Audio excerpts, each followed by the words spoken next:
relações humanas, né, assistindo a tudo isso da nossa casa, e a profundidade com que esse momento nos acometeu e fez com que a gente pensasse no próprio ensino do jornalismo. As questões étnico-raciais e indígenas, bem como as questões de gênero, elas precisam estar presentes na nossa educação. O jornalismo, como produtor de conhecimento, né, diário e de mudanças sociais, potencial, né, quando é possível a gente, mas a própria produção de conhecimento que as informações diárias proporcionam para a sociedade, elas nos fazem acreditar que somos cidadãos que precisamos realmente entender muito e profundamente sobre a nossa sociedade. E as questões étnico-raciais, indígenas e de gênero são chamadas transversais. E o curso de jornalismo da UFSM, junto com o Davidson da UBRA, junto com a professora Leslie da UFSC, também a professora Sátira da Unipampa, o Ângelo Nerkel, que é da Unicinos, nós nos unimos junto com a professora Cláudia, e daí veio a potência do Mão na Mídia, do programa de extensão Mão na Mídia. Resolvemos, então, que chegou a hora da gente realmente assumir esse espaço, né, e fazer os debates a respeito do ensino de jornalismo, que precisa estar preparado para o enfrentamento dessas questões. No ano passado, a gente conheceu a Elaine Martins, do Entreviste um Negro, e nós perdemos a Elaine no dia 3 de julho de 2021.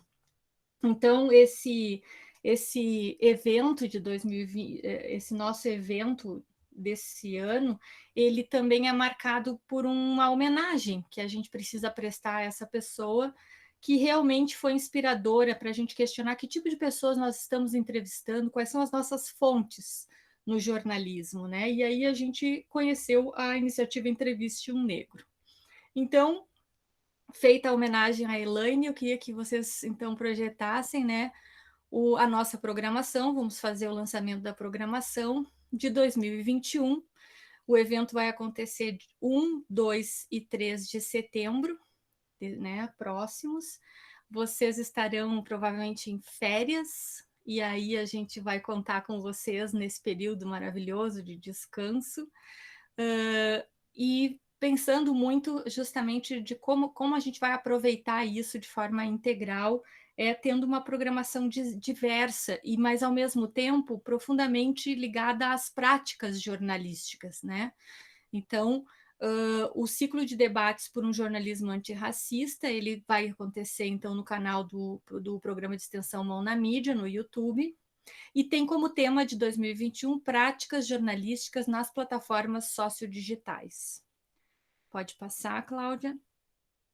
A abertura, então, a professora Lana, do nosso DECOM, nossa chefe, com a professora Leslie, da UFSC, e o primeiro mesa de debates é racismo, algoritmos e plataformas sociodigitais. Nós teremos a participação, então, do William Martins, da Unicinos, do Tarcísio Silva, da UFABC. A mediação vai ser do Ângelo, o mestre Ângelo, nosso super companheiro na organização do evento, justamente debatendo a questão dos algoritmos e das plataformas sociodigitais e como essa questão racial está implícita ou está sendo estruturada a partir delas. No dia 2 de setembro, teremos então o tema da segunda mesa da Imprensa às Mídias Negras, Jornalismo, Redes Históricas e Sociais, com a participação do jornalista Dorival Vieira, fundador e editor da agência Afropress, e a jornalista Vera Deise Barcelos, presidenta do Sindicato dos Jornalistas do Rio Grande do Sul, e vai ser mediado pelo professor Davidson, que hoje nos acompanha nesse lançamento. Professor da UBRA, o professor Davidson. A questão do dia 2, então, é justamente esse caráter prático mesmo, né, que a gente tem das experiências que acontecem no jornalismo e da imprensa e mídias negras mesmo, a constituição disso ao longo do tempo. Então, dia 2 de setembro. E no dia 3 de setembro, então, para fechamento, a gente tem Mídias Negras, Desafios do Jornalismo Antirracista, com o jornalista Antônio Junião, diretor de projetos especiais da Ponte Jornalismo, e a jornalista Alane Reis, da revista Afirmativa. Vai ser mediado pela professora Cláudia, que nos assiste também agora. Então, é com muito orgulho o lançamento do segundo ciclo de debates por um jornalismo antirracista, que sejam muitos. Nós temos, então, como a realização é da UFSM, do DECOM, a organização do Programa de Extensão Mão na Mídia e do curso de jornalismo da UFSM de Frederico Westphalen. Nós temos as parcerias, então, da Unicinos, da UBRA, da Unipampa. Ali é do NEAB, da UBRA, a logomarca ali à esquerda. Se faltou alguém, por favor, me ajude. Federal de Santa Catarina. A Federal de Santa Catarina, parcerias de realização, o apoio, então, da Agência Íntegra, Agência da Hora e a Agência Íntegra de Comunicação do nosso DECOM, os projetos de extensão Agências da Hora e o projeto de extensão Comunicar RP. Nós temos também o apoio do Observatório de Direitos Humanos da UFSM, o NEAB da UFSM e também o NEAB da UBRA, né, professor Davidson? E é isso, que é o segundo ano, já é o segundo, a gente quer que tenha vários ciclos de debate e que eles possam nos construir como jornalistas também de forma efetiva. Muito obrigada pela audiência de todos e todas. Nós temos um público bem legal. E aí eu já passo a palavra para a Cláudia, se quiser fazer alguma consideração, ou diretamente, então, ao professor Davidson, porque nós temos aí uma importante questão para falar sobre a produção de conhecimento e o lugar de fala. Não sei se quer dar uma palavrinha, Cláudia. Eu gostaria de dar boa tarde, boa noite, né, a todos e todas, que sejam muito bem-vindos. Agradecer a todos esses parceiros que a Janaína já mencionou, né, que são as universidades, os pesquisadores, os militantes da causa do jornalismo antirracista, enfim, todo mundo que está lutando junto com a gente nessa frente que é não só do conhecimento, mas é também do ativismo, né? Então, eu gostaria de agradecer a todo mundo, em especial uma saudação, então, para o Davidson Campos, que é também uma pessoa inspiradora, né, com a trajetória que ele tem e pela atuação que ele tem justamente dentro desses estudos afro-brasileiros, né, na constituição desse campo de estudos na área da comunicação, que é recente, mas que a gente está tentando justamente correr atrás para alcançar, né, um entendimento melhor de tudo isso, que é um desafio para todos e todas, né? Então, uma boa fala aí para o Davidson e que todos e todas também que a gente consiga, né, perceber essa discussão como uma discussão que é, né, no nosso entendimento, fundamental para que a gente ultrapasse uma série de coisas, limitações que a gente tem no nosso país, né? Então, é isso. Obrigada, Davidson, novamente. Fique à vontade. E aí, já falando, tu te apresenta, Davidson, que tu estás em casa. A UFSM de Frederico Westphalen já sempre te abraçou, né? E nós te temos como um parceiro indiscutível. E eu queria que tu começasse realmente, porque o título não vai ser uma entrevista, vai ser uma palestra, não te preocupa, tu vai falar sozinho. Mas, assim, o título nos comoveu muito. E eu gostaria que tu começasse por ele, assim, conhecimento, um lugar onde todos falam. Muito obrigada pela presença. Bom, boa tarde, todas, todos, todos. É um prazer voltar a participar de uma atividade junto ao curso de Frederico, né, ao curso de jornalismo, ao curso de comunicação. Acho que esse é um tema bastante importante e pertinente, né? Há algum tempo a Jana me provocou, né, a conversar com algumas pessoas sobre isso, e eu propus, então, falar de uma forma mais aberta para que a gente possa pensar juntos, tá? Eu sou o Davidson, então, eu sou professor na UBRA, dos cursos de jornalismo, eu leciono lá há bastante tempo jornalismo, desde 2006, assim, e eu sou jornalista desde os anos 90, né, já tive a oportunidade de trabalhar com a Cláudia, né, por alguns anos, assim, que é uma experiência bastante interessante, né? Não a nossa relação, essa é muito interessante, mas eu digo o grupo em que a gente trabalhava, assim, né? E então me apresentar um pouco isso. Eu nesse momento estou na coordenação da área acadêmica, da área científica de comunicação e mídia da Associação Brasileira de Pesquisadores Negros, a ABPN. Eu não sei se todos conhecem, assim, é uma associação que busca ser o braço político dos NEABs, né?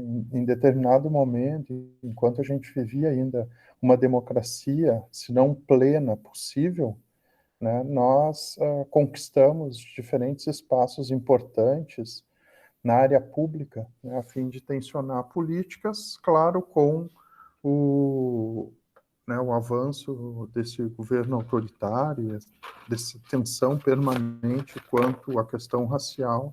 A gente, digamos assim, perdeu um pouco o espaço de discussão, de tensionamento, mas segue trabalhando de uma forma bastante efetiva. Eu não sei se vocês acompanham, eu já vou entrar no tema, só introduzir, eu não sei se vocês têm acompanhado a questão da Fundação Palmares, né, a tentativa de desconstituição da biblioteca. Esse é um ato bastante tenso, né, e nós temos batalhado juridicamente através da associação para manter o acervo, principalmente porque se trata da biblioteca do Clóvis Moura, né, que é um intelectual negro importante do Brasil, pouco lido no Brasil, né, mas nos estudos raciais nos Estados Unidos, por exemplo, quando vão pensar sobre as relações raciais no Brasil, é um autor de ponta, de referência, a biblioteca dele estava lá sob risco, né? Então, através de uma batalha jurídica, a gente tenta manter ela incólume até que consiga tirar, né, esse grupo que ocupou a nossa fundação, que foi construída, né, com tantas vidas, né, literalmente aqui, né. E antes de começar, efetivamente, também, assim, exaltar que dentro dos ataques dessa gestão da fundação, né, uma pessoa que tem sido constantemente tensionada em função do 20 de novembro é o Oliveira Silveira, que no dia 16 completou 80 anos de seu nascimento, né, e que, na verdade, segue vivo tanto nas suas ideias quanto na sua escrita, e principalmente, né, em resistir a quem tenta nos oprimir, né.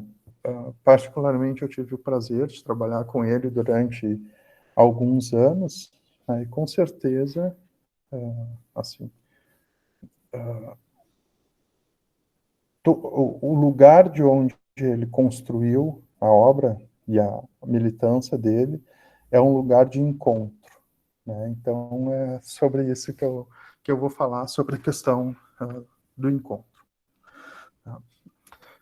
A primeira coisa que eu vou dizer, né, que o conhecimento é um lugar de todos, a gente vive um problema um pouco sério, que é o problema da leitura, né? Eu costumo dizer, quando eu vou falar sobre questões mais epistêmicas, mais de conhecimento, né, que num país como o nosso, em que o analfabetismo funcional é altíssimo, a pessoa interpretar um texto de uma maneira adequada é mais do que uma questão pessoal, né? Confere a ela uma missão social, tá? São as pessoas que efetivamente têm condições de produzir leituras e um debate mais crítico, tá? Essa é a primeira coisa. A segunda coisa é que, se a gente for pensar um pouco, né, a consolidação da nossa leitura, e quando a gente começa a interpretar textos, se a gente for pensar no universo escolar, isso representa a 4ª série. Então, se a gente passar o resto da vida somente interpretando textos, nós vamos passar o resto da vida com conhecimento da 4ª série. Nós que chegamos à universidade, nós que pretendemos, então, construir uma sociedade melhor e acolhedora para todos, nós temos o dever de avançar nos processos de leitura, né? Quer dizer, entender o texto em todas as outras dimensões que não só o sentido. E aí eu falaria do texto em sua performance, né, do texto no seu contexto político que ele é colocado, o texto, né, como um instrumento de agenciamentos de outros textos, de diálogo com outros textos, e ao mesmo tempo de crítica. Nós, da comunicação, entender como esse texto é construído, né, e como essa forma produz outros sentidos que não o sentido escrito. E dentro desse universo, infelizmente, né, o texto, me parece que esse é um debate já antigo, o lugar de fala da Djamila, que eu até agradeço essa possibilidade de revisitar o texto, né? Eu reli o texto para que a gente pudesse conversar sobre ele. E eu não vou falar verdades aqui, eu vou falar sobre a minha leitura e a minha releitura desse texto, que não é só a interpretação dos sentidos desse texto, né, levou a uma apropriação muito inadequada, né, e levou a tensionamentos que em nenhum momento, né, foi requerido, foi evocado pelo movimento negro, né, pelo movimento negro acadêmico, que é a questão do essencialismo. Né. No momento em que a gente tenta estabelecer, né, a partir da leitura que é feita, uma leitura bastante problemática do texto, né, lugar de fala, como, a partir de uma questão identitária, né, nós congelamos as identidades e nós essencializamos a identidade. E esse discurso de essencializar, dizer o fulano é, o fulano não é, essa é a marca do conhecimento que nós estamos tentando contrapor. Essa dicotomia do sim ou não, não é, negro, branco, né, Ocidente, Oriente, essa é a lógica eurorreferenciada. Então, se a gente quer trabalhar a partir de outra lógica, que, né, tem recebido a etiqueta acadêmica de decolonial, a primeira coisa que a gente precisa é romper com essa dicotomização epistêmica. Esse é o primeiro movimento, né? Ou seja, sim ou não explica a complexidade da vida, não explica a complexidade do conhecimento. E, infelizmente, a apropriação desse texto, ela vai se dar a partir dessa simplificação, tá? Do sim ou não.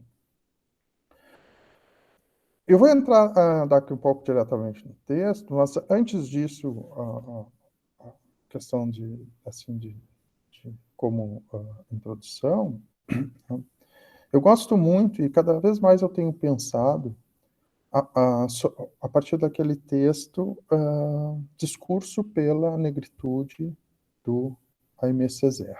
Não sei se alguém já teve a oportunidade de ler.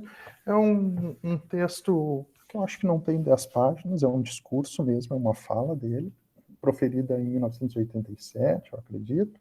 Né? E o Aimé Césaire é um dos articuladores do movimento da negritude, nos anos 30, né, na França, dos estudantes francófonos da diáspora, né, e de África, que se encontraram lá. Então, é um movimento liderado pelo Césaire, pelo Senghor, por outros estudantes. Né? E nesse texto, Discurso pela Negritude, ele fala, primeira coisa, né, da recusa de se pensar a nossa existência a partir da ideia de etnicidade. Né? Porque a etnicidade, ela se constitui exatamente pela contraposição do eu e o outro. Né? E Césaire diz que ele prefere identidade porque, a partir dessa lógica, ele pode propor o que ele chama de uma identidade devoradora do mundo. E uma identidade devoradora do mundo é uma identidade complexa e, ao mesmo tempo, é uma identidade não dicotômica. É uma identidade que, ao mesmo tempo que ela é inteira, ela é permanentemente móvel. E o que isso tem a ver com o conhecimento? Tudo. Tem tudo a ver com o conhecimento. Por quê? Porque desde que eu conheço, desde que eu observei, tenho pensado sobre a questão do conhecimento negro, né, dos intelectuais negros, né, essa é uma discussão que a professora Nilma Gomes tem feito de uma maneira excelente, né, a professora da UFMG, a ex-ministra. O conhecimento negro, em sua historicidade, ele não quer ser o conhecimento. Né? Ele quer buscar um conhecimento que efetivamente seja universal. Não universal construído a partir dessas lógicas euroreferenciadas, que aí, como também diz o Césaire, produziu um vazio em torno de si.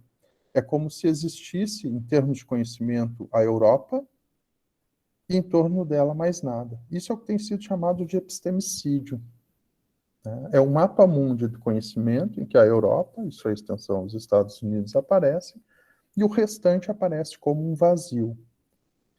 E esses intelectuais negros, em sua trajetória, que eu estou chamando intelectual, desde o primeiro cara que buscou reconstituir uma África simbólica, seja para onde ele tenha sido transportado, o objetivo nunca foi negar esse conhecimento europeu.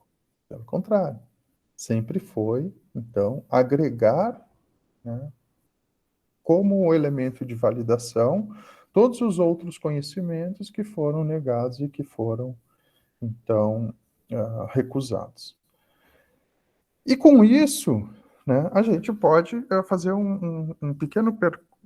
Tá, né? E esse epistemicídio, todo esse apagamento em torno, é isso que a gente chama de branquitude. Né? Branquitude não é a relação das pessoas brancas, não tem nada a ver com brancura ou com branco. Branquitude é uma relação de poder que ela se atualiza, ela adota diferentes caráteres para manter a hierarquização entre a nossa espécie. E se a gente pensa essa branquitude como essa relação de poder, né, que quer regular as relações do mundo de alguma forma, a gente pode pensar, e eu penso isso, né, em diálogo com vários autores com os quais eu trabalho e trabalhei, a gente pode pensar a negritude como todos os movimentos de resistência, crítica e de devir. Não mais dentro desse espectro, né, da Europa e vazio, mas num aspecto que seja efetivamente e realmente universal. Né? Essa é a questão. Né? Senghor já falava nos anos 50 sobre a demanda do tensionamento e do deslizamento, da construção de um novo sentido de humanidade. Esse é o projeto, por exemplo, né, do Mbembe. Né? A proposta do Mbembe, a leitura do Mbembe e até circulou também um texto que foi mal contextualizado pelo Facebook, pelas redes, né? Assim, filósofo decreta o fim do humanismo. Não sei se vocês lembram um texto que circulava assinado pelo Mbembe. Efetivamente, mas ele não estava dizendo que a era do humanismo acabou, alguma coisa assim. Né? Não é a questão do humanismo como potência, do humanismo como devir. Né? É desse humanismo construído pelo epistemicídio europeu. Tá?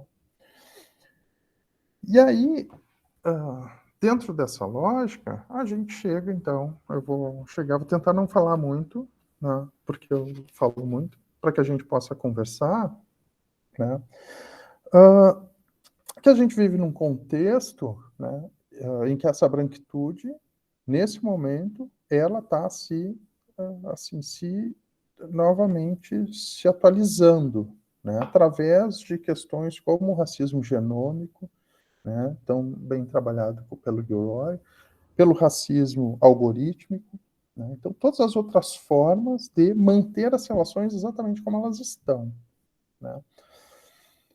E com isso, a gente se a gente negar o diálogo, na verdade, a gente está congelando as relações exatamente como elas estão. Quer dizer, os grupos, né, dominadores, os grupos privilegiados discutindo as suas questões, né, e os grupos desprivilegiados ou subalternos, como diz o texto da Djamila, discutindo as suas questões. E as coisas assim não se movem, né? A gente precisa estabelecer efetivamente diálogos. Eu acho nesse contexto, assim, né, o Mandela foi muito mal interpretado também, né, porque as pessoas, de alguma forma, pregam o essencialismo e citam Mandela. O Mandela foi aquele cara que tentou reconstruir a África, né, através dos tribunais de reconciliação, através do encontro. Então, se a gente não pensa no encontro, a gente não pode dialogar com Mandela, tá? Eu quero mostrar uma coisa para vocês, para que a gente entre logo no texto, tá? É um momento de transição, digamos assim. Eu não sei se vocês estão vendo. Sim. Conseguem ver? Bom, aqui tem um conjunto de pessoas, né? Florestan Fernandes, Darcy Ribeiro, Pierre Verger, que foram e seguem sendo referências do pensamento negro, né? Busquem a tese da Sueli Carneiro, busquem a tese da Cida Bento, busquem a tese do Eduardo Oliveira, né? Busquem a tese que vocês quiserem, de pessoas de ponta do pensamento negro, e provavelmente essas pessoas vão estar lá. Eu sigo. Vou só tentar passar aqui. Né? O Carlos Rosenbaum, né, a produção dele, em conjunto com Lélia Gonzalez, talvez seja uma das questões mais provocativas já produzidas dentro da academia sobre as relações raciais no Brasil. Né? A Lilian Schwartz, apesar dos muitos desvios dela, tem uma obra importante para a gente discutir as relações raciais, assim como a Lia Weiner Schuckmann tem uma obra importante para a gente discutir as questões sociais. O que essas pessoas todas têm em comum? São pessoas brancas. São pessoas brancas que discutem relações étnico-raciais. Por quê? Porque exatamente quando a gente pensa em relações étnico-raciais, a primeira coisa que vem à nossa cabeça são os negros e indígenas. Esse é o primeiro sintoma do problema. E o problema é o quê? É que no momento em que a gente pensa isso, nós estamos reforçando a norma. Qual norma? Colocando o branco como norma. Por quê? Porque dentro da lógica construída em torno de relações étnico-raciais, os brancos também são um grupo étnico-racial. Então, quando a gente pensa em relações étnico-raciais, a gente tem que pensar também nos brancos. E esses brancos, né, que alguns se pensam, ou começaram a se pensar, como Schuckmann, né, não podem efetivamente ser retirados, né, do diálogo, do encontro, da construção de novas formas, não só de conhecer, mas novas formas de existir. E aí a gente entra, então, para a questão do lugar de fala. Eu não sei se vocês todos já, ou alguns de vocês, conseguiu ler Fanon, né? Ou então o Lourenço Cardoso, que são homens negros, obviamente, e Fanon, né, tem sua obra toda discutindo o colonialismo, o colono. Mas ele não é colono. Então, se a lógica do lugar de fala é nós podemos falar somente do lugar onde nós estamos localizados, Fanon teria que falar sobre o colonizado, não sobre o colonizador. Assim como Lourenço Cardoso, que é um provocador de marca maior, no sentido mais positivo de conhecimento, estuda a branquitude, mas ele não é branco. Então, a ideia do congelamento, né, a ideia do não poder falar sobre o outro, né, no sentido em que isso, a apropriação que foi dada a isso, congelaria, por exemplo, esse trabalho, ou impossibilitaria, segundo essa lógica, esse trabalho. E isso vai ao encontro, ou vai de encontro, a tudo que o texto fala. Por quê? E aí eu vou pular algumas aqui para ir direto ao assunto. Página 84 do livro. Um dos equívocos mais recorrentes que vemos acontecer é a confusão entre lugar de fala e representatividade. Uma travesti negra não se sente representada por um homem branco cis, mas esse homem branco cis pode, diria mais, deve teorizar sobre a realidade das pessoas trans e travestis, obviamente, né, não querendo falar pelo outro, mas a partir do lugar que ele ocupa. Então, a gente observa, e esse é um lugar de chegada, né? Vai adiante, outras palavras, é preciso cada vez mais que os homens brancos cis estudem a branquitude, que é relações raciais, generidade, gênero, né? Estudem a questão do masculino. A gente chega à conclusão de que o texto foi mal apropriado. E mais, que as pessoas não estão efetivamente lendo o texto. Né? As pessoas estão lendo o texto a partir de algumas outras leituras.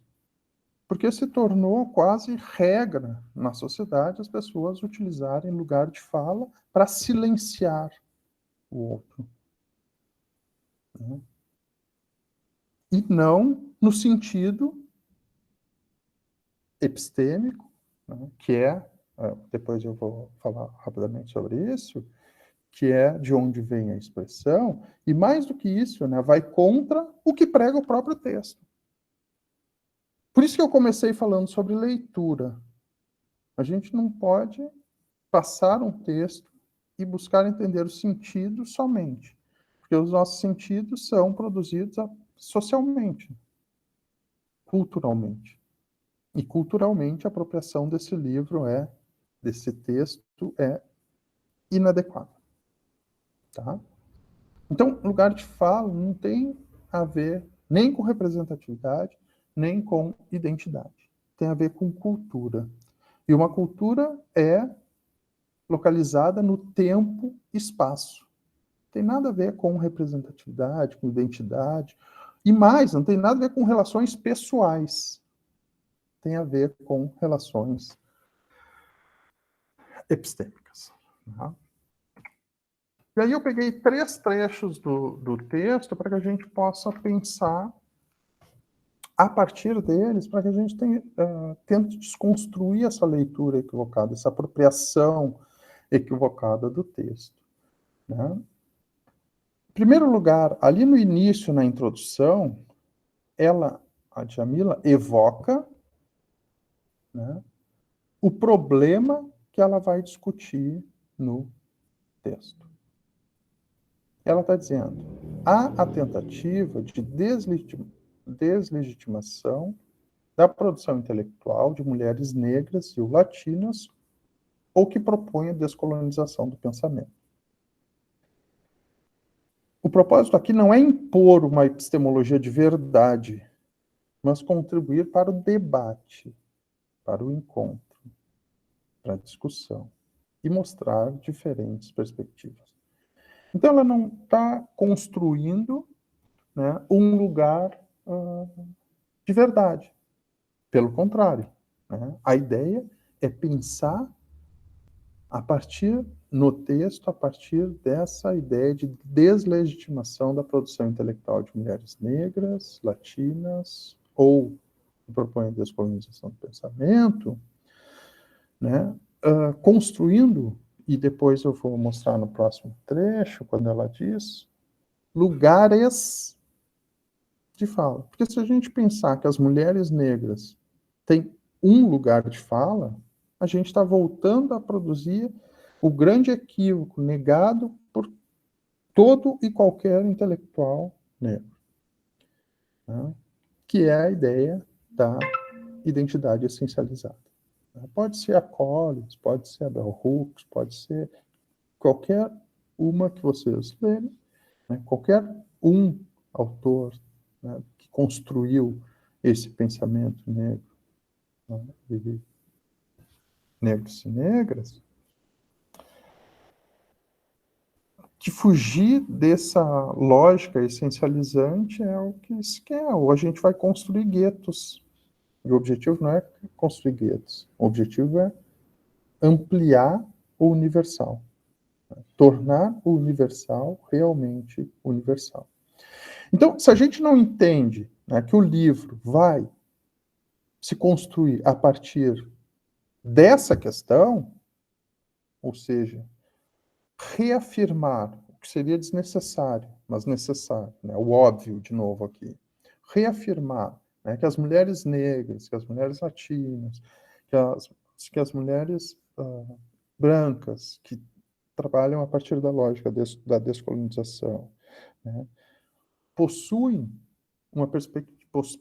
perspectivas, né, discutividades sobre conhecimento, sobre o mundo válidos, o cara nunca vai entender o texto. O cara nunca vai entender o texto. Por quê? Porque ela está falando de bananas, e se eu entender lugar de fala como uma questão identitária, como uma questão pessoal, como uma questão como quer que vocês possam imaginar, eu estou falando sobre maçã, eu estou falando sobre outra coisa. Né? É o erro que foi...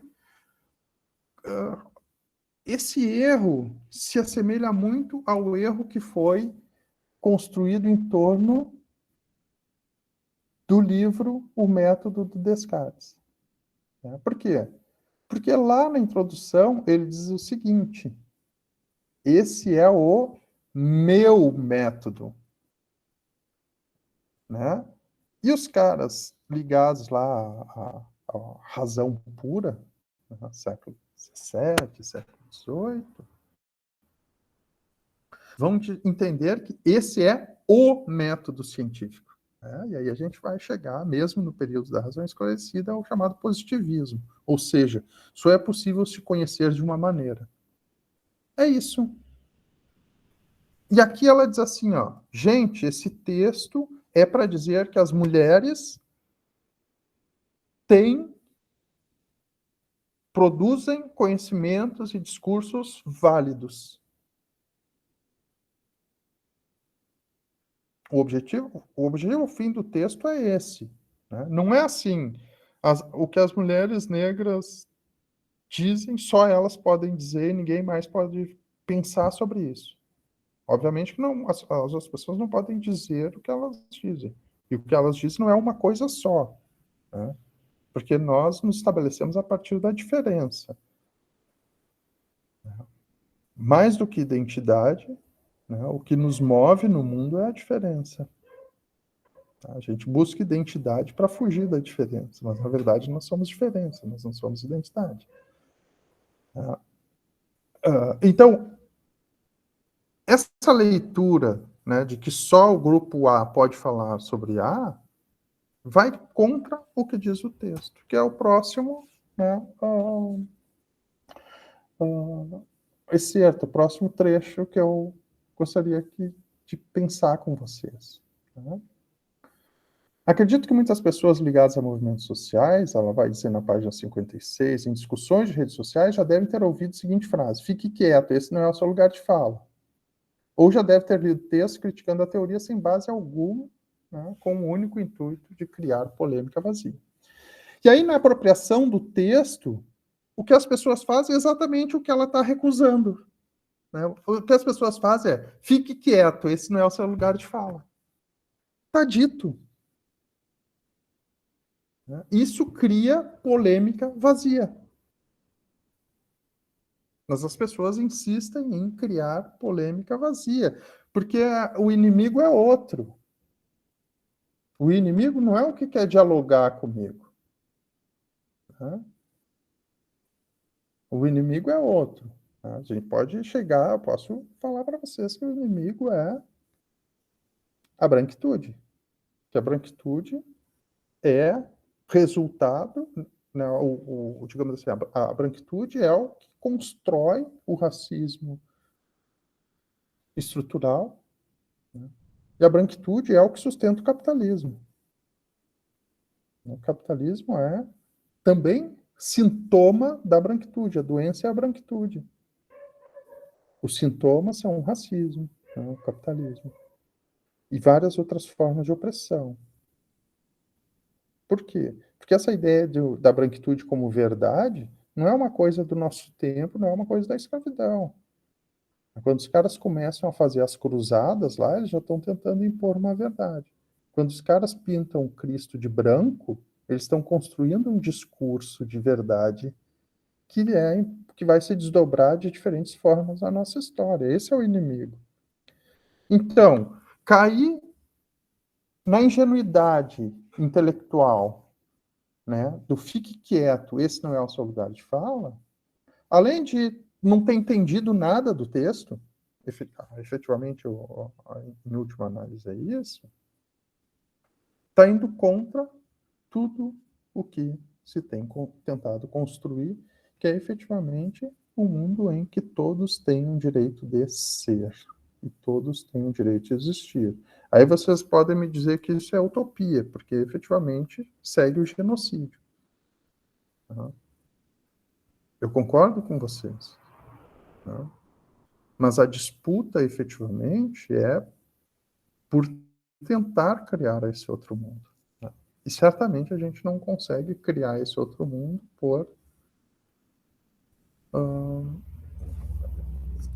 com ingenuidade. Tá? Vou chamar de ingenuidade. Tá? Então não é diminuir, mas como ela diz, é criar polêmica vazia. Tá? Então a gente precisa voltar ao texto e entender, ele tem uma proposta, né, de discutir por que as proposições das mulheres são silenciadas, em todos os sentidos. Né? Hoje todo mundo discute branquitude. Né? A Cida Bento tem um texto referência desde o início dos anos 2000 e que ficou lá guardadinho, claro que ela né, vai ser uma retomada a partir, né, da institucionalização do debate. Hoje todas as pessoas ouvem Cida Bento, leem Cida Bento, e ouvem Cida Bento. Tá? Só que se a gente voltar aí 10 anos, lá na BPN nós líamos, e lá na BPN nós discutíamos Cida Bento e com a Cida Bento. Na universidade, no cotidiano, e Cida Bento não era vista. Então é sobre isso. Né? Porque a Sueli, né, chegou assim, com visibilidade aos 70, com reconhecimento da produção acadêmica dela, né, não da militância, mas com reconhecimento da produção acadêmica dela aos 70 anos. Sabe? É sobre isso que o texto está discutindo. Não é sobre fique quieto, esse não é o seu lugar de fala. E se a gente for avançar no texto, ele faz um convite. Né? Volto aqui. O convite é o quê? Que o homem branco, cis, ele discuta, ele teoriza, ele produza conhecimento sobre a realidade das pessoas trans e travestis. Isso é fundamental. Isso é essencial.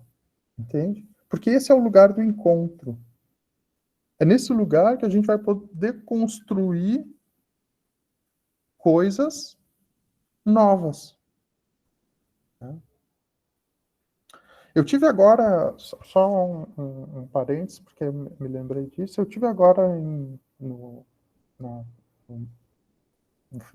final do mês passado, início desse mês, na Serra da Barriga. Eu nunca tinha visitado a Serra da Barriga. Eu fui conhecer o lugar onde existiu o Quilombo de Palmares. Né? E existe um parque, né? O parque tem 250 quilômetros, é um negócio grande, mas existe digamos, uma vila cenográfica, assim, de como seria a organização do Quilombo, muito próximo do pico onde seria o precipício que, no ataque final, muitas pessoas se jogaram. Tá? Então, quer dizer, o lugar onde tu fica é muito próximo de onde seria a casa de guerra, né? A casa de administração do Quilombo. E lá nesse lugar, nas escavações antropohistóricas que foram realizadas, os caras descobriram um cemitério indígena de mais ou menos do ano de 1200. Quer dizer, quando o Quilombo dos Palmares começa a se constituir, em 1640, 1500 e ali no final do século XVI, início do século XVII, né, que ele existiu durante quase um século, aquilo ali era originalmente um território indígena. Né? Então, sagrado, né? Se vocês conhecem um pouco sobre cultura indígena, sabem que os cemitérios são lugares, né, dos ancestrais indígenas, então são lugares sagrados.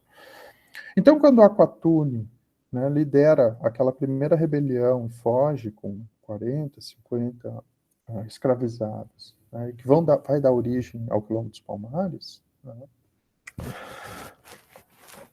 que foi criado por uma mulher negra, né, a gente não pode entender o Quilombo dos Palmares sem esse encontro. Imagina se seguindo a lógica né, não, tu não pode, eu não posso, tu não pode, né, os indígenas tivessem negado a presença dos quilombolas naquele lugar. Não, foi o lugar do encontro, foi o lugar do diálogo. E o conhecimento, efetivamente, é isso. Né? Eu já mostrei para vocês. Sem a produção do Florestan Fernandes, né, talvez a gente ainda continuasse discutindo as relações sociais no Brasil à luz de Casagrande Senzala. E mais do que isso, né, sem Florestan Fernandes ter ouvido, lido e discutido com Clóvis Moura, talvez ele ainda estivesse tentando explicar as relações raciais no Brasil a partir, né, do marxismo duro, do marxismo economicista. E se vocês pegarem a obra final dele, né, tem várias outras dinâmicas ali, culturalistas inseridas, exatamente por causa desse diálogo com Clóvis Moura, né, e a Escola Paulista com Clóvis Moura. Se a gente for observar a obra da Lélia Gonzalez, né, tem um diálogo muito interessante, muito importante com Rosenbaum. Não é dizer que, né, a produção desses caras tem relação com a produção desses caras institucionalizados brancos. É pensar na relação, efetivamente, né, no diálogo, que é outra apropriação ruim, né, que é a da arqueologia de Foucault, que as pessoas acham que é um método e é uma discussão epistêmica. Né? Então, por quê? Porque ele vai dizer que o lugar de se pensar é o lugar das relações. E da mesma forma, o lugar de fala é um lugar epistêmico, né, ligado à cultura, ou seja, a determinada leitura de tempo, lugar e outros elementos culturais, efetivamente, tá? mas demanda para avançar o diálogo. Agora, vocês imaginem se a questão de tu não é negro, não pode falar sobre determinada coisa, ligado ao presidente da Fundação Palmares, por exemplo, o Sérgio Camargo. Sabe? Não é uma coisa identitária nesse sentido. Né? Não é uma coisa pessoal nesse sentido. É uma coisa muito mais complexa. Né? É o lugar que a gente constrói, teoricamente, né? Culturalmente, para discutir determinado tema. Né? Claro que tem uma questão ligada a essa produção construída pelos intelectuais negros. Essa é outra discussão, é a discussão da professora Nilma. Por quê? Porque a professora Nilma entende que existe uma diferença muito grande entre intelectual negro e negro intelectual. E que o intelectual negro é aquele que é forjado entre o ethos político e o ethos acadêmico. E aí é desse lugar que a gente vai construir as nossas epistemologias, ou seja, os nossos lugares de fala, a fim de tensionar o social. Tá? Eu respondo. Mas a fim de tensionar o mundo. Produzir conhecimento é produzir conhecimento sobre o mundo. Só serve, não sendo pragmatista radical, mas conhecimento só serve se ele serve para a vida. É isso que a gente faz de uma forma geral. Tá? Então, quando a gente... o que eu recomendo? Voltem ao texto, tá? E leiam o texto a partir de outro lugar.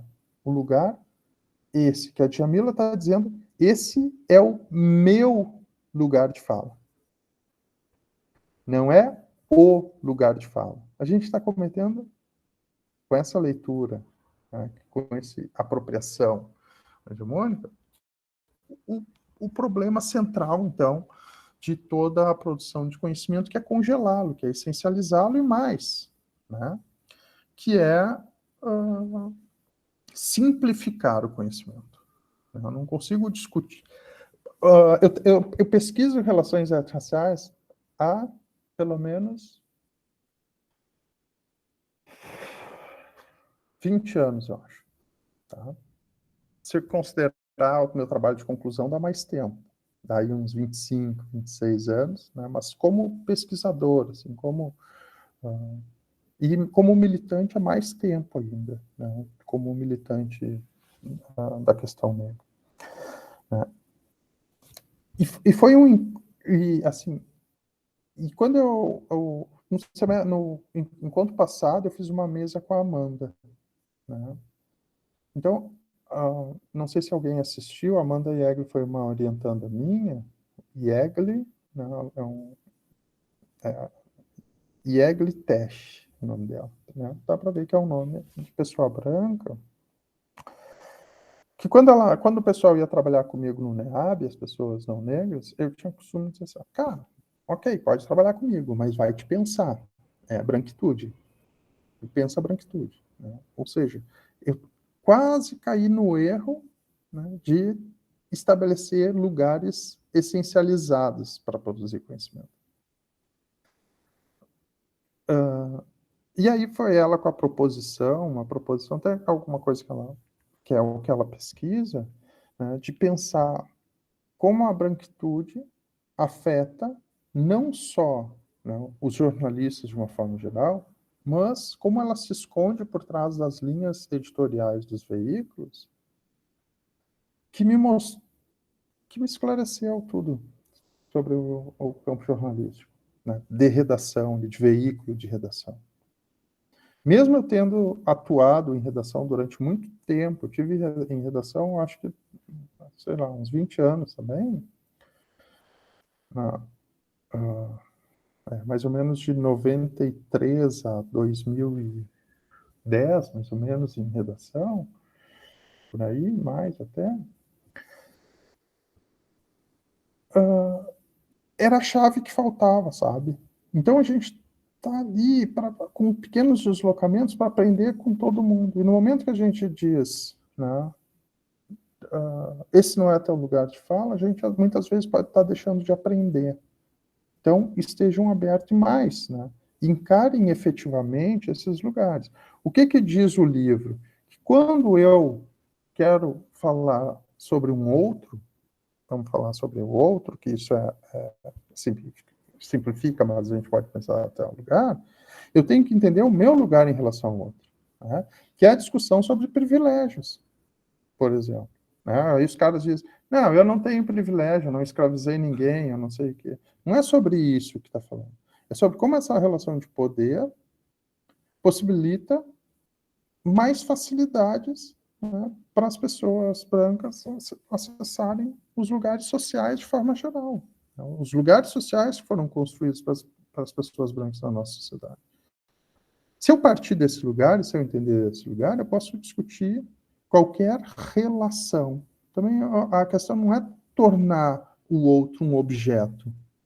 Né? Esse é um problema da ciência, né, de trabalhar com a lógica do objeto. É olhar para as relações.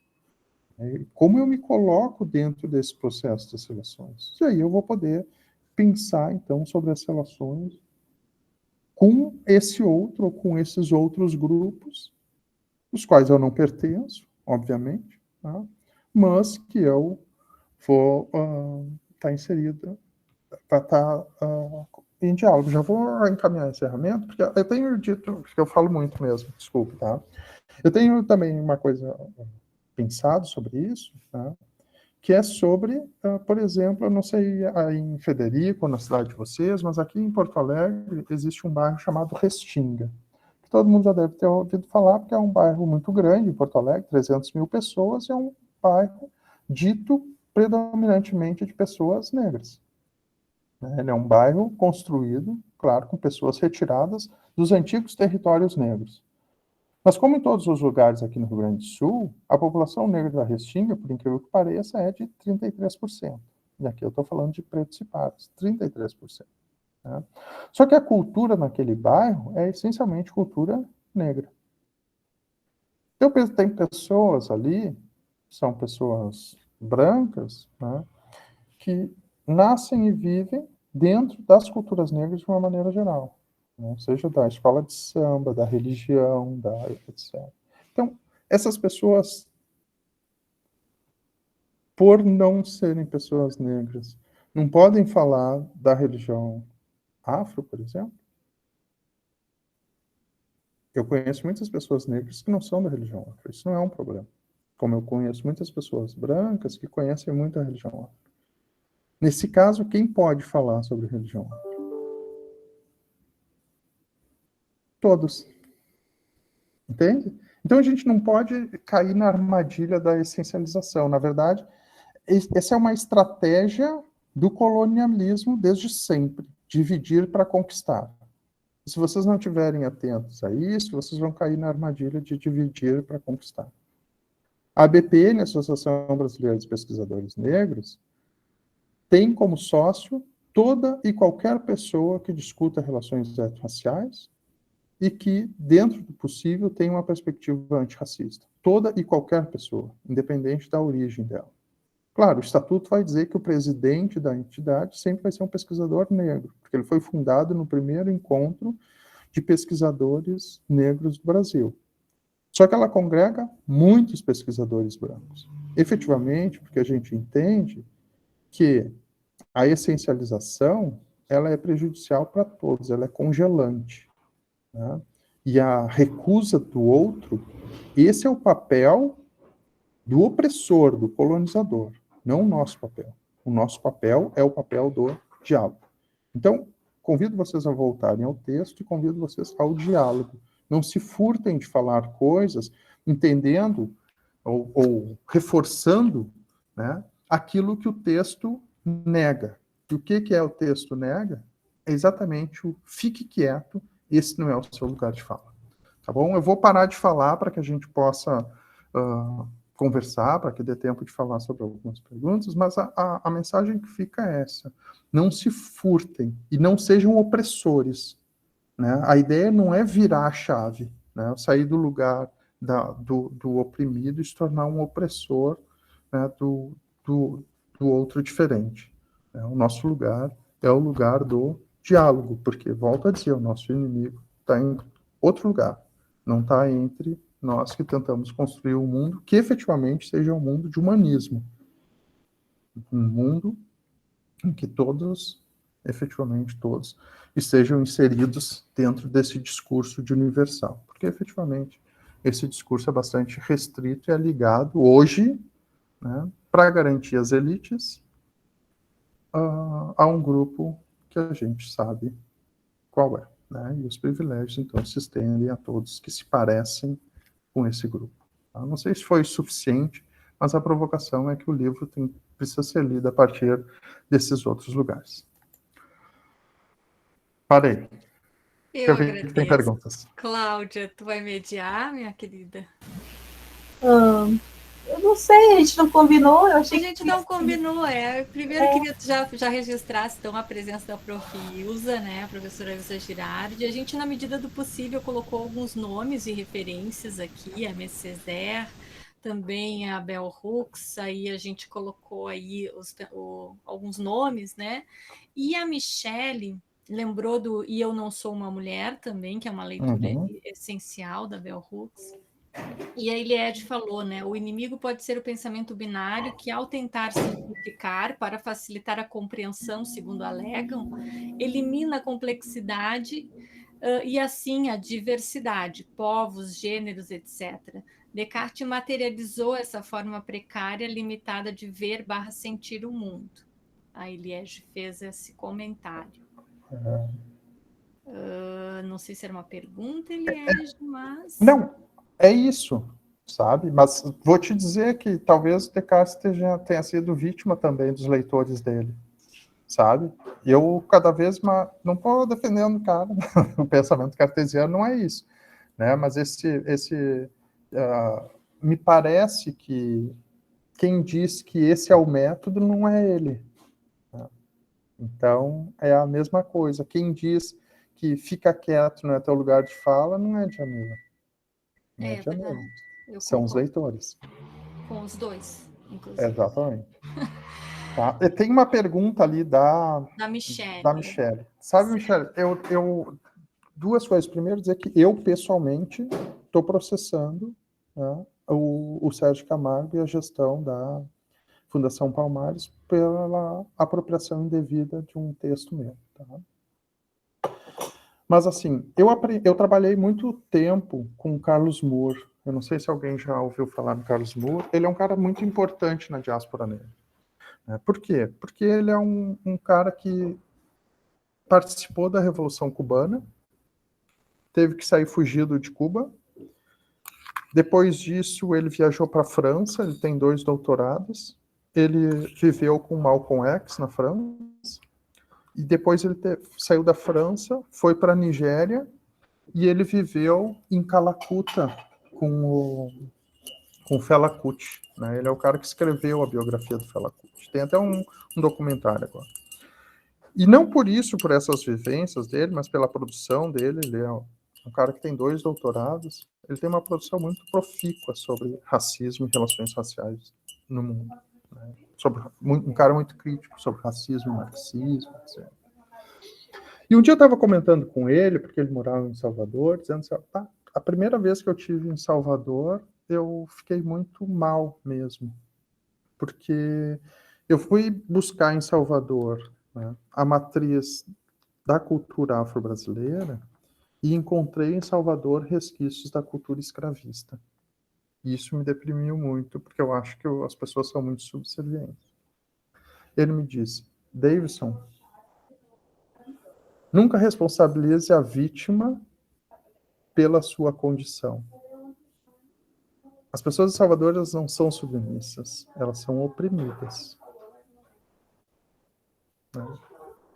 Então, o Sérgio Camargo, ele sofre o mesmo problema que sofre, por exemplo, os policiais negros.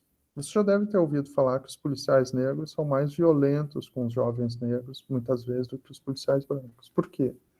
Porque eles tentam, em determinados momentos, mostrar que eles não são como os negros, que eles são policiais. Então, Dentro da nossa sociedade, já ensinou o Steve Biko também, nós aprendemos a odiar tudo o que nós somos.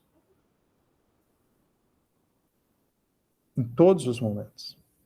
Seja através da escola, que nos silencia, seja através do cristianismo, que nos demoniza, desde sempre, né? Seja através da mídia, que nos apaga, nos estereotipa. Então a gente aprende a odiar o que é.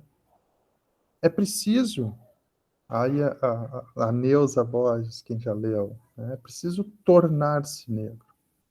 Mas nem todo mundo tem instrumentos suficientes para tomada de consciência negra, que também é um conceito de Steve Biko. Nós somos colocados num estado e num lugar de alienação, e aí ele usa categorias de Marx mesmo. Né? É preciso tomar consciência da nossa condição. E algumas pessoas não conseguem, algumas pessoas se recolhem, algumas pessoas se negam. Né? Tranquilamente eu te diria que esse é o caso, né, do Sérgio Camargo. Tá? Mas mesmo assim, eu entendo que ele é uma vítima desse contexto opressor. Sabe? Claro, aí vai dizer, ele é de uma família, do pai dele é um militante importante, etc, etc. Aí a gente teria que conhecer a vida dele, porque deve ter outras relações ali estabelecidas e que levaram ele a esse lugar. Tá? Não é relativizar, é óbvio que ele é responsável pelos atos dele. Né? Mas não é que ele reproduz. Né? Porque o racismo estrutural ele é estruturante. Ele não reproduz, né? É ele que produz. Sabe? Só que, efetivamente, eu diria que ele também é vítima desse sistema mundo construído em torno da branquitude.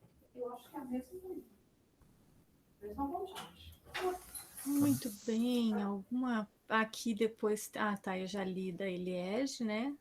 Alguma questão, alguma colocação? Alguma oposição? Alguma oposição? Alguma dúvida? Isso. Né? O nosso contexto é justamente esse, é discutir essa leitura, né, de possibilitar que a gente consiga entender também o que o ciclo de debates está fazendo aqui, né? Qual é o nosso papel nessa relação, né, Davidson? E é uma relação realmente que teve essa preocupação de troca, né, de evolução, assim. Exatamente. Sabe que eu vou contar uma coisa para vocês. Durante 10 anos da minha vida, eu fui chefe de reportagem na Rádio Gaúcha. Né? Quem é do Rio Grande do Sul sabe que é uma rádio importante. Então, nesse período, por muito tempo desse período, quando eu chegava nas reuniões do grupo que eu participava, do Movimento Negro, né, tinha uma pessoa que já dizia assim, chegou o Casagrande da RBS aí, chegou o negrinho submisso, etc, etc. Tá? Por quê? Porque o movimento negro, por muito tempo, ele acreditou no discurso da esquerda brasileira de que a Globo mente, a RBS mente, etc, etc. Mas aí, quando a esquerda brasileira tomou o poder, os negros seguiram no mesmo lugar. Entende? E aí as pessoas se deram conta de que, para além, claro, de sermos naturalmente ligados às esquerdas, isso não é colocado em dúvida, a gente precisa também construir os nossos diálogos. E em determinado momento ele falou para mim assim, cara, eu não tinha entendido nada. Por quê? Porque eu era o braço do movimento negro do Rio Grande do Sul dentro de uma grande redação. Entende? E ele entendia que eu estava dentro da redação traindo porque os caras acreditaram, né, nessa máxima aí que é construída pela nossa esquerda, de que a Globo mente. A Globo não mente. A Globo só fala do que vai lucrar. O que não vai lucrar, ela não fala, ela omite. Pode ser omite, mas não mente, que é diferente. Né? Então, né, notícia é produto à venda, desde sempre. Eu sempre falo. Então, o que eu quero dizer com isso? Que a gente tem que construir estratégias de diálogo. São as pontes, o diálogo é tudo. Sabe, o movimento negro entendeu isso, né, nos últimos anos, foi quando efetivamente a gente avançou. Né? Que quem produziu os avanços mais de ponta, assim, das políticas nos últimos anos, foi conquista durante o governo Fernando Henrique. As pessoas acham que foi durante o governo Lula. Lula assinou a 10.639, mas uma lei não circula um ano, um mês. Né? Foram lá, e que não foi o governo Fernando Henrique por causa da Marcha Zumbi 300 anos, que começou a criar as comissões, etc. E aí lá em Durban, quando foi ter a comissão, né, colocou a Jurema Werneck, a Sueli como chefes da comissão brasileira. Entende? Então, foi uma construção do movimento negro em diálogo com aquele governo neoliberal, né, privatizador, etc, etc. Mas por quê? Porque as pontes são necessárias. Aí o governo... E aí eu não estou fazendo crítica, eu já vou dizer aqui que eu vou votar no Lula. De olho fechado, com a bandeira, com a camiseta, etc.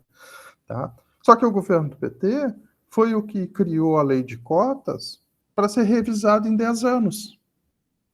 2022. Governo Bolsonaro. A gente já está preparando uma guerra jurídica para tentar protelar a revisão, sabe? Lá na BPM. Então a gente não pode ter inocência de entender que a gente tem que virar de costa. A gente tem que dialogar mesmo com os inimigos, sabe? Porque, claro, dialogar das diferentes formas, seja até juridicamente, né? Mas é criar uma relação ali, é relação de inimizade, relação de coisa, sabe? Então não caiam nessa armadilha da simplificação de que tu não é mulher, não pode falar sobre mulher, tu é negro, não pode falar sobre negro, tu é indígena, não pode falar sobre negro, negro pode falar sobre indígena, ou indígena pode falar sobre negro, negro pode falar sobre branco, e o branco pode falar sobre negro, né? São questões que a gente permanentemente tem que se fazer, né? E criar, construir esses lugares de discurso. Eu já fui para outro lugar, já voltei, mas voltem ao texto, o texto é muito rico. Só que ele sofre de um problema, que às vezes é que o conhecimento não é uma coisa muito simples, né? E ela diz no início ali, que ela tenta simplificar o texto para que mais pessoas entendam esse conceito que é tão importante e deixem de simplificá-lo. E aí, como a apropriação foi muito simplicista, acabou distorcendo mais ainda, né? E aí, em alguns momentos, para tentar traduzir, tornou muito frágil a argumentação e que levou a essa interpretação equivocada. Outra coisa que é preciso dizer, né, é que muitas vezes a Djamila lida como uma intelectual, como é que eu vou dizer? Como uma negra intelectual. Tá? Assim, digo, como uma intelectual negra. Tá? E ela é uma negra intelectual, que é diferente. Ela não é uma intelectual negra, ela é uma negra intelectual, que tem um papel importante, mas é um papel de intelectual midiático. O lugar dela é o lugar de visibilidade dos debates que são construídos lá pelo movimento e que talvez não tenham instrumentos suficientes para visibilizar o seu discussão. Então, esse livro, e a própria coleção já diz, a apresentação da coleção diz, é de divulgação. Ele não é um referencial teórico. Ele não é um livro para ser referencial teórico. Ele é um livro de divulgação de um conceito. Tá? Então, também cuidem como vocês vão usar esse livro. É possível pensar, assim, lugar de fala, por exemplo, trabalhando com feminismo negro a partir dele, espremendo até, né? Mas se tu usar a Bell Hooks, talvez tu tenha mais instrumentos teóricos para pensar sobre isso. Se tu usar a Neuza, né? Pode, vai ter mais, vai ter, né, ao tornar-se negro, tu vai ter mais instrumentos para pensar sobre isso. Se tu pegar a Lélia, tu vai ter muito mais instrumentos para pensar sobre isso. Vocês viram a Angela Davis falando de Lélia, né? Por que as pessoas não liam Lélia agora e agora ela está no topo? Sabe? O movimento negro lê Lélia desde sempre, né? Eu, quando cheguei lá, que era uma criança, né? Tô brincando, mas que tinha um cara lá, o Lua, que me chamava de neguinho de universidade. Chegou o neguinho de universidade aí, a primeira coisa que os caras te davam para ler era Lélia Gonzalez, antes de qualquer outro autor. Aqui, ó. Lê isso aqui e depois tu começa a conversar com a gente. O movimento negro lê Lélia desde sempre. A universidade olhou para ela agora. Sabe? Então, essas questões que a gente precisa ver. Sabe? Eu vou usar a Djamila para entrar na discussão. Mas se eu ficar ali, eu vou ficar na superfície. Ela diz isso, né?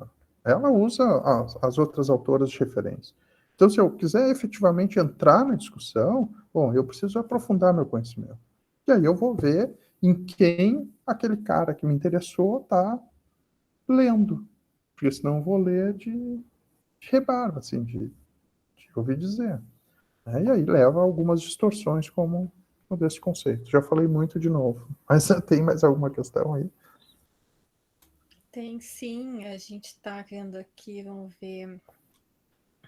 Me perdi um pouco. O Cauê falou: é possível pensar que o racismo continua estruturado pela ausência da fala de pessoas brancas nas questões raciais, um reconhecimento dessa branquitude dos privilégios que isso condiciona? Não, isso não é. Sim e não. Por quê?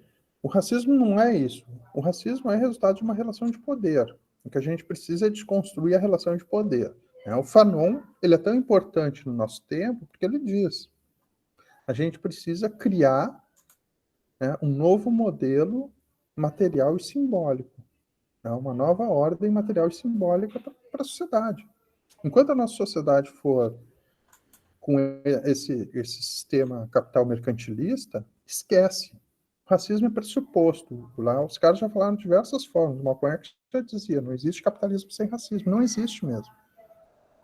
Por quê? Volto a dizer, a branquitude, a origem da branquitude é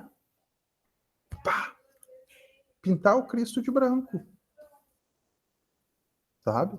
E estabelecer uma verdade. Aí os caras vão impor a sua verdade, impor sua civilização através das cruzadas, através da Inquisição, através do descobrimento e através do escravismo, né? E através da organização das sociedades, sabe? Então, o que a gente precisa é desconstruir esse modelo. Isso é possível? Assim, o princípio do grupo colonialidade e modernidade, que forjou, né, o conceito de decolonialidade, é que o capitalismo morreu, mas ele ainda vai ser um moribundo, um corpo presente por 200 e 300 anos. Em tempo histórico, isso é nada. Para nós, é uma eternidade.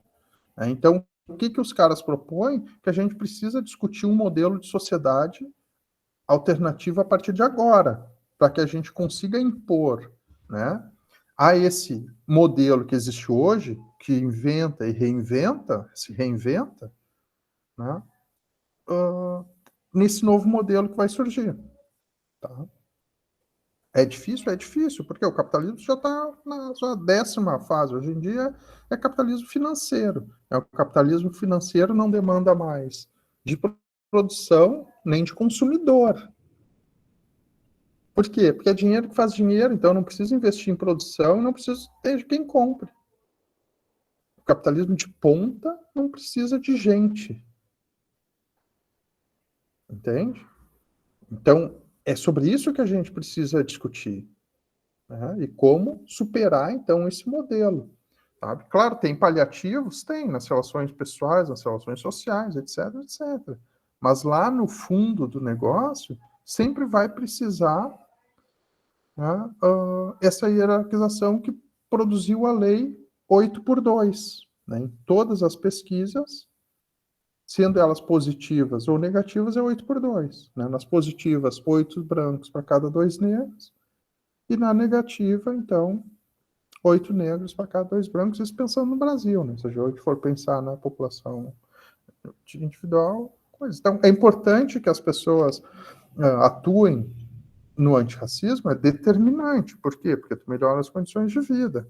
Mas a superação do racismo só vai se dar na superação do modelo de sociedade que a gente vive. Isso é muito claro para todos os pesquisadores. Né? Porque nesse modelo que a gente vive, esse modelo foi criado, né, no capitalismo contemporâneo pelo escravismo. Né? E quando o escravismo se tornou inviável, como não tinham como matar todos os negros do mundo, que esse era o objetivo, né? Eu acho que tem um texto muito interessante que chama Introdução à História Contemporânea, de um historiador inglês, chama Geoffrey Barraclough. Ele mostra como esses deslocamentos populacionais do final do século XIX e início do século XX produziram um pasmo na Europa. Né? Qual é o pasmo? Cara, existe muito não brancos no mundo, a gente não vai conseguir matar todos. Né? Porque os caras eliminaram os indígenas, tentaram eliminar os africanos, só que os caras se deram conta que não tinha branco suficiente para isso.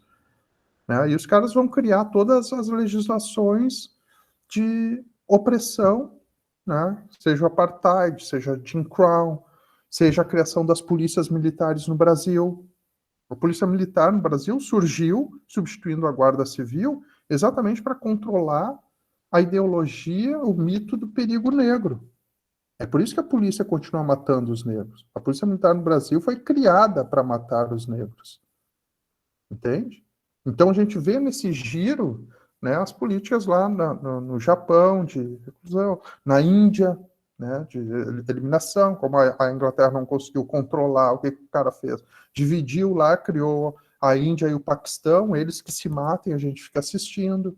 Né? Passou a régua em África, sem nenhum critério cultural, aí produziu os conflitos internos. Né? Então, isso é uma estratégia desse modelo, desse sistema, entende? O racismo ele se mostra estruturante dessas diversas formas. Então, não é as pessoas, não é relação pessoal. O negócio é muito mais profundo, sabe? A gente precisa lutar para construir um novo modelo. O que o movimento negro hoje tem para oferecer? Vários modelos. O quilombismo é só um deles. Né? Tem todo a produção panafricanista aí, né? Tem todos os modelos de tentativas, assim, né? Tem toda a ideia do comunitarismo que regula e regulou as relações do coisa, sabe? E é isso, né? E como é que os caras controlam de todas as formas? Como é que os caras controlam o conhecimento? Por exemplo, criando a egiptologia. Né? Os caras tentam negar, de alguma forma, não só que o Antigo Egito, como os hebreus, porque você sabe que os hebreus era só uma tribo, né? Lá da região dos judeus, né? Era uma tribo e uma tribo pequena, não era nem a hegemônica. Né? Então, os hebreus que criaram essa ideia de Deus ocidental, etc., etc., assim como todos os personagens bíblicos eram negros. Né? Só que como os caras vão dizer, sabem isso, né? Que absolutamente todos os personagens bíblicos eram negros. Tem nenhum que não era negro. Né? Isso é provado, historicamente comprovado. Sabe? Porque é a narrativa dos hebreus. Os hebreus eram negros. Né? É o Deus ético, ou seja, o Deus que é o primeiro contrato social. Né? Foi escolhido esse Deus porque ele era o que regulava esse início de sociedade sedentária. Né? Precisava regras. Então, a regra lá, os 10 mandamentos, não matarás, não é um Deus ético. Tinha outros deuses, mas eles escolheram esse porque era o Deus, né? Então, sabe, tudo busca manter as coisas como estão. Essa grande mentira é essa. Os caras não sabe. Tem uma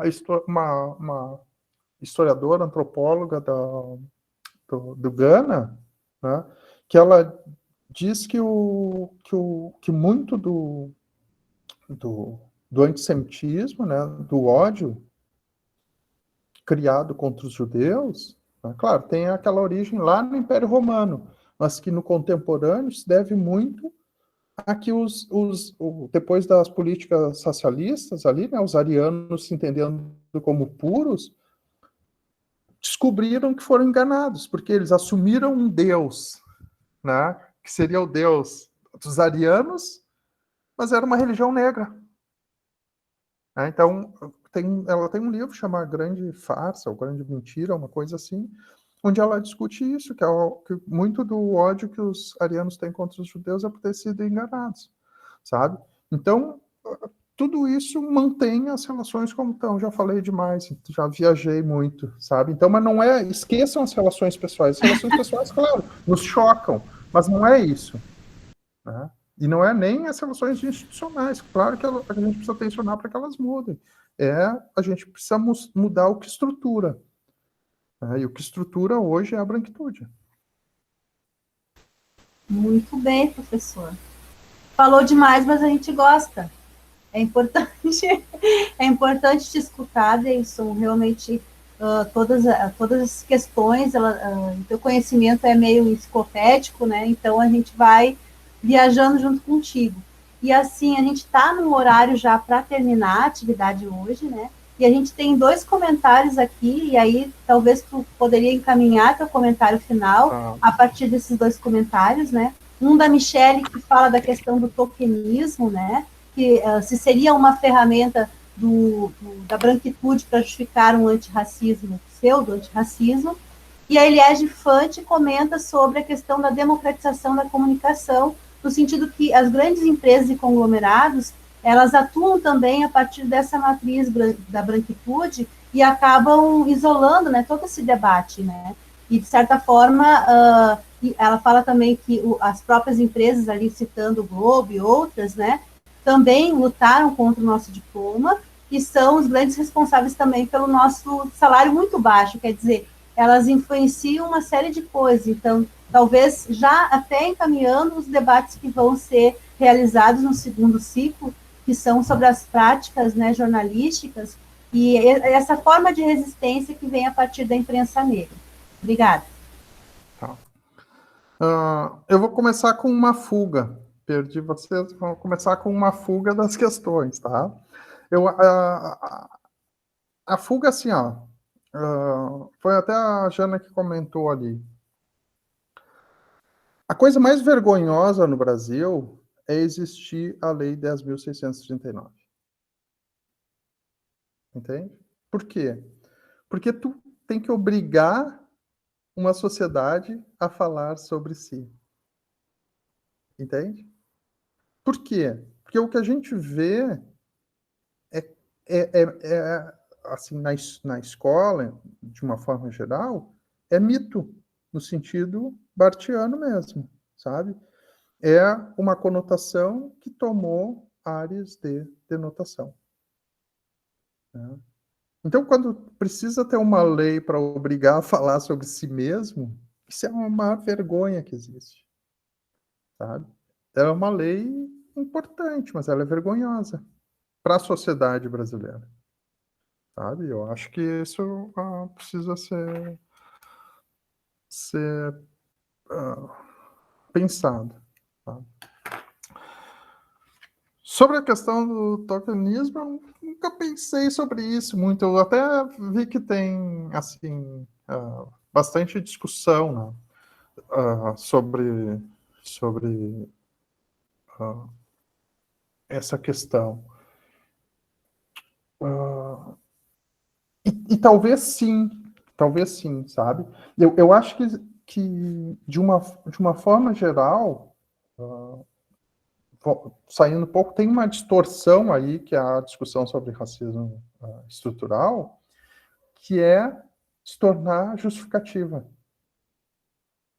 né? Então, as pessoas, elas não discutem a superação, né? Quando acontece alguma coisa, elas dizem, isso aí é o racismo estrutural. Entende? Ok, vai ficar como está, né? E aí, essa questão da construção de alguns...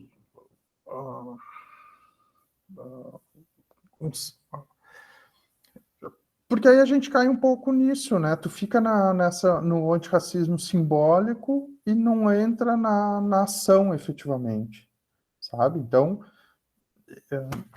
eu acho que sim, é uma forma dos caras se sentirem bem consigo mesmo, sabe? Porque o antirracismo é uma coisa muito mais complexa, né? Muito mais profunda. Não adianta o cara dizer, sei lá, antirracista e, né, nos seus atos ser que nem o Sarney, né? Voto na Dilma, mas aí eu aperto 45 lá na urna, sabe? Que é um pouco isso quando esse antirracismo se torna simbólico, se torna discursivo. Então, acho que sim, é uma ferramenta que tem sido bastante utilizada, assim, principalmente, sabe, é o que eu falava da nossa esquerda de uma maneira geral, sabe? Até pelos partidos terem engolido o campo político, né? Visto o golpe, quando os caras precisaram dos movimentos sociais, os movimentos sociais estavam, assim, por um lado, acéfalos, né? E por outro lado, de costa para aqueles que um dia lideraram, que acabaram sendo incorporados ao governo, né, sem poder atender aqueles projetos que foram construídos, né? Mas existe um grande grupo que fica mudando o mundo de casa.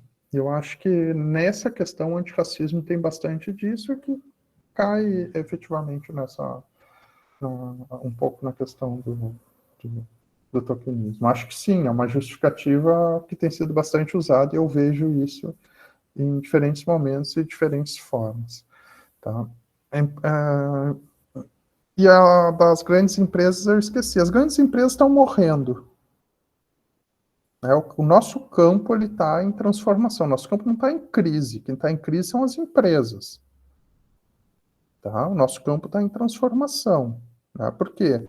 Num mundo baseado na informação e na circulação, quem trabalha com gestão da informação está no centro do processo. Né? E, por exemplo, quem faz jornalismo trabalha com gestão da informação. Então, a gente tem que saber se localizar no centro do processo. Se o cara não sabe, bom, então se repensa, né? Claro, a gente caiu na armadilha da nossa diretriz. A nossa diretriz do jornalismo é uma droga. Né? Eu estava até participando esses dias da nossa conversa lá dentro, né?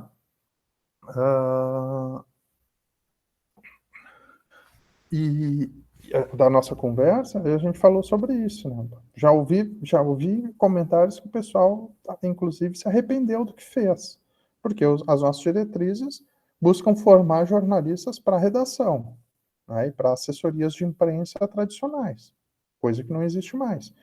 Mas mesmo assim,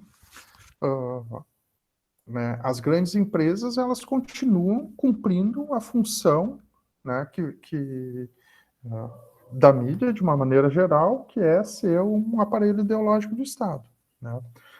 Acho que tem a armadilha da diversidade, né, cada vez mais, e aí eu estou seguindo a professora Nilma, por exemplo, e vários outros, que é uma comoditização da expressão diversidade. Sabe? Por quê? Diversidade é saco de gato. Nós não somos diversos, nós somos diferentes. Quando tu fala em diversidade, tu apaga a diferença. Então, tu vê aquelas empresas que dizem assim, nós privilegiamos a diversidade. Aí tu vai ver na empresa, ela contratou 4 pessoas com deficiência. E aí ela diz, nós somos diversos, nós temos pessoas com deficiência na empresa.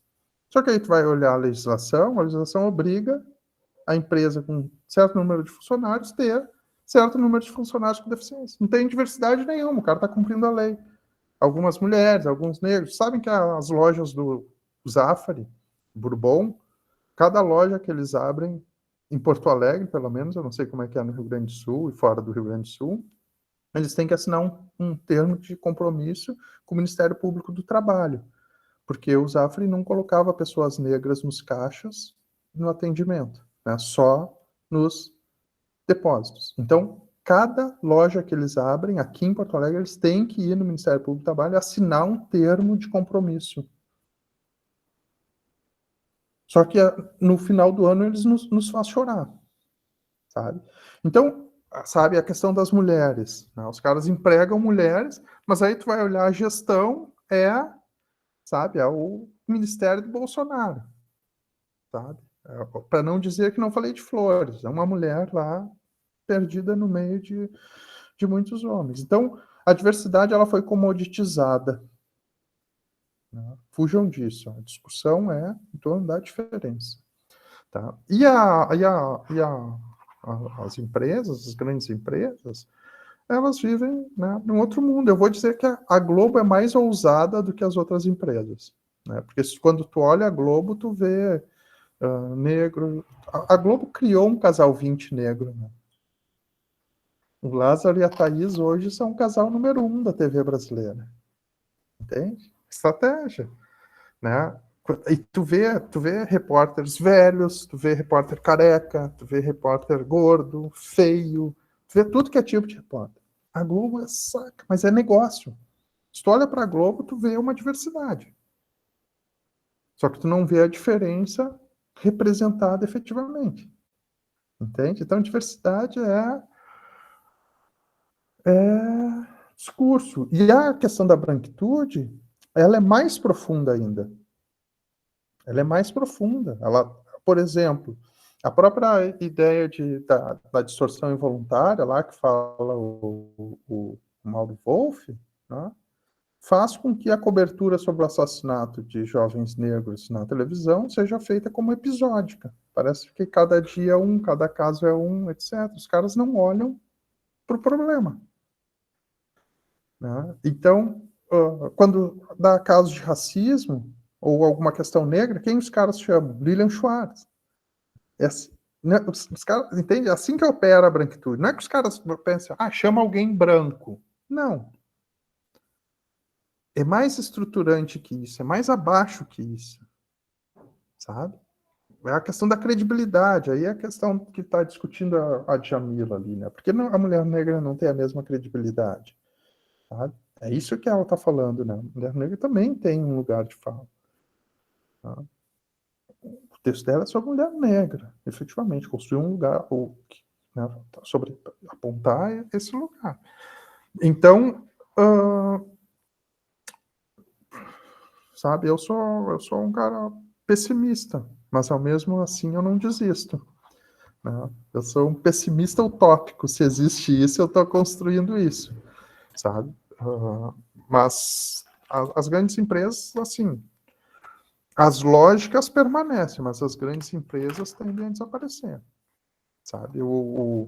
A campanha de fim de ano da RBS TV, antigamente, parecia da Globo. Né? Os caras iam para uma área aberta e todo mundo cantando, dançando. Agora não é mais em 2 páginas de jornal, a foto pega 1 página de jornal. Isso é significativo. Tá? Então, e a questão da desregulamentação das profissões também é além das empresas, né? Isso aí é uma coisa do capitalismo mesmo, sabe? É para o que os caras lá na China, vocês viram o lance lá da Apple, né? Que as pessoas ficam lá de pé, não dormem, etc. Porque se elas saírem para descansar ou para comer, entra outro lugar e ela não pode voltar, e ela ganha por hora trabalhada e por produção. Sabe? O capitalismo faz isso com as pessoas, mão de obra barata, sabe? Em todas as áreas. E vou dizer uma coisa, e a culpa, na verdade, sabe de quem é? Da ABI. Sabe? Porque quando o Getúlio Vargas fez a era sindical, etc., ele queria criar uma ordem brasileira dos jornalistas, como existe a OAB, que se protege a profissão de direito. né? A ABI não quis ser livre, quis ser uma associação de liberdade. Aí é a que a gente tomou agora, sabe? Mas também não sei se a regulação ia, né, funcionar. Os caras, na verdade, desestabilizaram os sindicatos, né? Eles deslegitimaram os sindicatos, é aí que a gente perdeu força. Né? O diploma é relativo, sabe? Porque 40% de um veículo impresso era produzido por jornalistas em 2009. É outra coisa, sabe? Uma coisa mais profunda também. Mas também é isso, só que não é só isso. Parei. Gente, é um convite, então, dia 1, 2 e 3 de setembro, 19 horas, acho que vai ser, né? Vai ser 19 horas. Então, a gente vai receber, vai voltar essa discussão, vai estabelecer as nossas relações, vai aprender de forma conjunta, né, nessa discussão, e que possamos seguir sempre, né? Aprendendo e estranhando as regras e as normas deste mundo e as estruturas também. Eu adorei o pessimista, como é que é? Utópico. Sabe? Tá Os caras bom? falam para mim, cara, tem um Adorei. projeto aí, vamos fazer, vamos mudar o mundo, vamos. Mas eu já sei que não vai dar certo, não vai mudar o mundo. Mas Eu eu acho vou que tu és um teimoso, eu sou também. Eu vou junto, eu vou junto. Eu vou, vamos todos. Um abraço, muito obrigada, Davidson, novamente, por nos auxiliar aqui, por também dividir o teu conhecimento conosco. Obrigada, Cláudia, Cauê, pela organização do programa Mão na Mídia. Maravilhoso, Mão na Mídia, nosso programa de extensão, companheiro. Todos e todas, muito obrigada. O Davidson pediu a palavra, mais um pouquinho. Não, só para encerrar, assim, ó. Por favor, professor. Não se omitam de discutir nada. Nós precisamos de muitas ideias, independente de onde venham. A gente precisa de diálogo. A gente só vai construir alguma coisa importante, interessante, que caiba a todos através do diálogo. Senão a gente vai continuar construindo caixinhas. E o objetivo não é que a gente tenha caixinhas, o objetivo é que a gente tenha o mundo, que a gente tenha, como ensina Césaire, uma identidade que devore o mundo, tá bom? Valeu, muito obrigado. Com E isso, tu está te sintam-se dizendo provocados. pessimista. Vou devorar o mundo, professor. Vamos lá com esse pessimismo utópico maravilhoso. Obrigada, gente. Sensacional, maravilhoso.